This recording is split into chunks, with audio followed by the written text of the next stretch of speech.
Jeff Slauson here from 19 News Now at the 19 News Digital Desk. We are going to be bringing you live to what we are anticipating to be the first public statements from former President Donald Trump following his indictment and appearance today in federal court as he has officially been charged with 37 counts of interfering with an investigation. He pled not guilty to all of those accounts. This is related to the federal charges associated with the incorrect holding of secret and top secret documents. Here are the charges in total. Counts 1 through 31, willful retention of national defense information. Count 32, conspiracy to obstruct justice. Count 33, withholding a record or document. Count 34, corruptly concealing records or documents. Count 35, concealing documents that are related to an ongoing federal investigation. Count 36, the scheme to conceal such documents. And count 37, false statements. I do want to warn you here, if the president starts to spew information that is incorrect, if he does not stick to what we are deeming the important topic of the day, which is his indictment, we will not carry the rest of it. Again, want to be very clear here. If there's any misinformation said regarding the election, any misinformation said about the potential for a future election, any misinformation said about the indictments, I am going to end the stream there.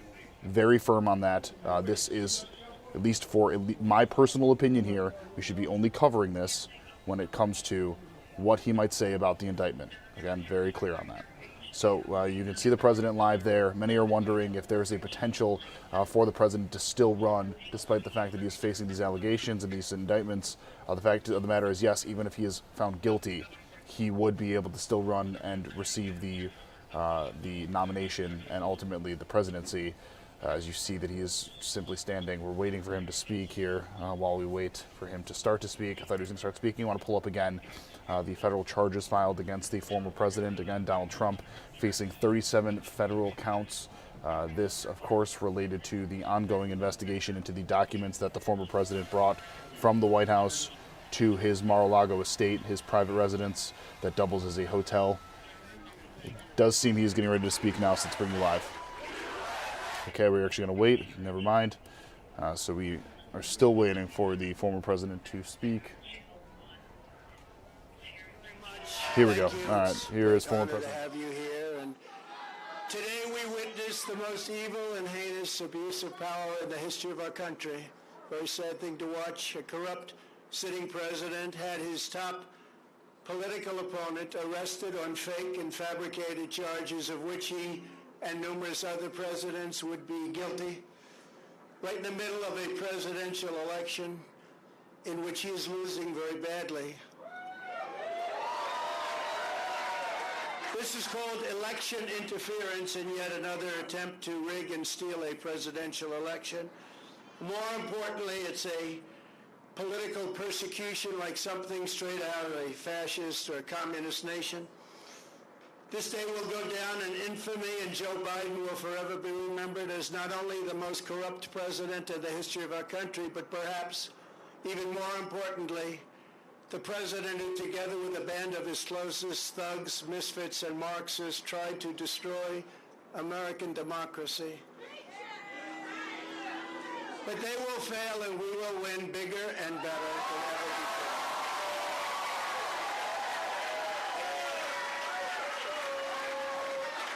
Charging a former president of the United States under the Espionage Act of 1917 wasn't meant for this.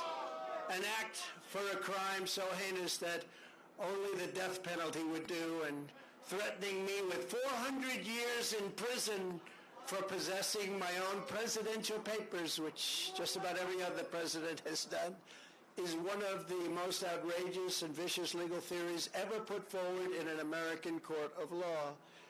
The Espionage Act has been used to go after traitors and spies. It has nothing to do with a former president legally keeping his own documents. As president, the law that applies to this case is not the Espionage Act, but very simply the Presidential Records Act, which is not even mentioned in this ridiculous 44-page indictment. Under the Presidential Records Act, which is civil, not criminal, I had every right to have these documents. The crucial legal precedent is laid out in the most important case ever of the subject, known as the Clinton Socks case. You know what that means? After leaving the White House, Bill Clinton kept 79 audio tapes in his sock drawer. They included discussions of U.S. military involvement in Haiti, discussions of U.S. foreign policy, both defense and offense, against Cuba, recordings of President Clinton's conversations with all of the many foreign leaders at the time. Think of that.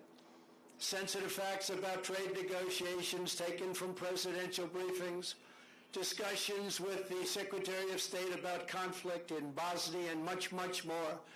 Very big stuff. Not only was Bill Clinton never even considered for criminal prosecution based on the tapes he took, but when he was sued for them, he won the case. Judge Amy Berman Jackson's decision states, under the statutory scheme established by the Presidential Records Act, the decision to segregate personal materials from presidential records is made by the president during the president's term and in the president's sole discretion. You're surprised to hear that, aren't you? Any normal administration, even an opposing one, would consider that to be the end, but not the corrupt Biden administration. The Sox decision, as it's known, also states, quote, the National Archives and Records Administration, or NARA, does not have the authority to designate material as presidential records. They don't have the authority. NARA does not have the tapes in question, and NARA lacks any right, duty, or means to seize control of them. This is law.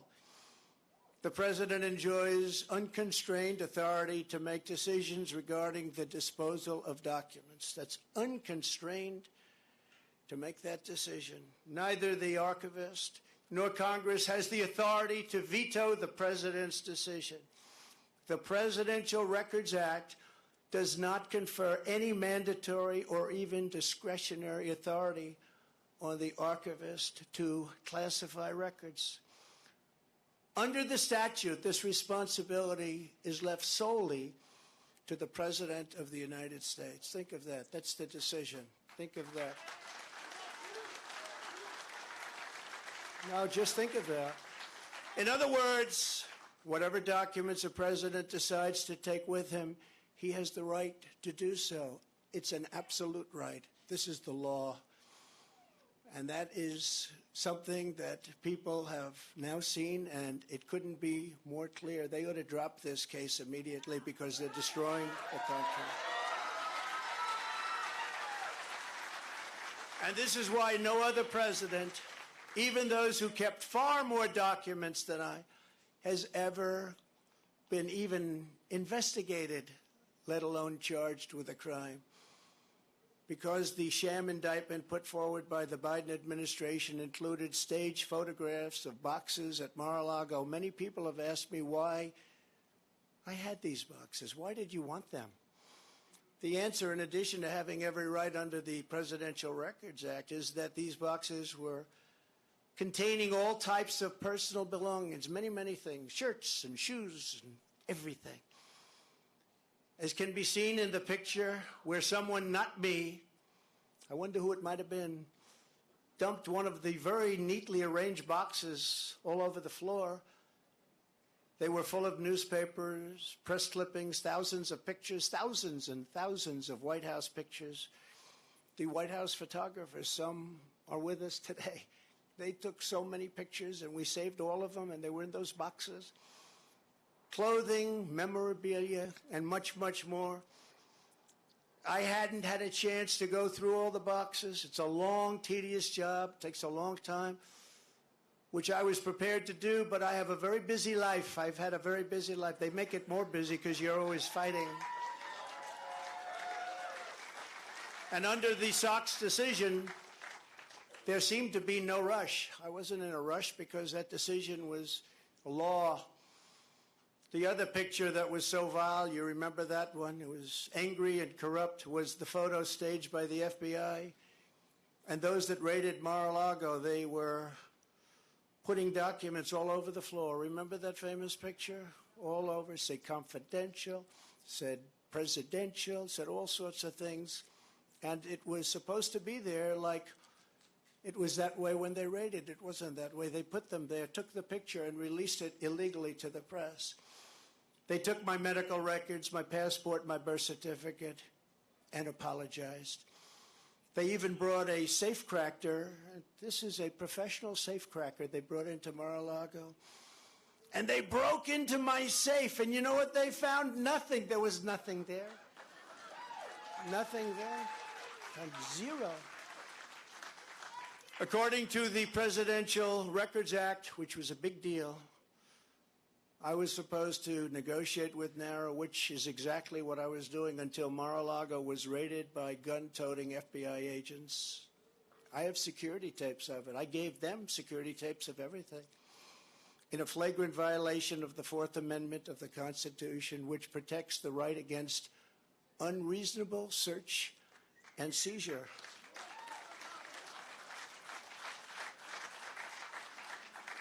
And Sebastian, you covered very well, I must say. Very well. I'm not the one who thinks above the... Seems we've lost the feed there. Let's hope, we'll see if it comes back as we continue to hear from former President Donald Trump following the indictment on 37 charges. All right, does not seem like it is coming back, so we will wrap up our coverage here then. You heard the former president say that he is innocent and that he was allowed to have those documents.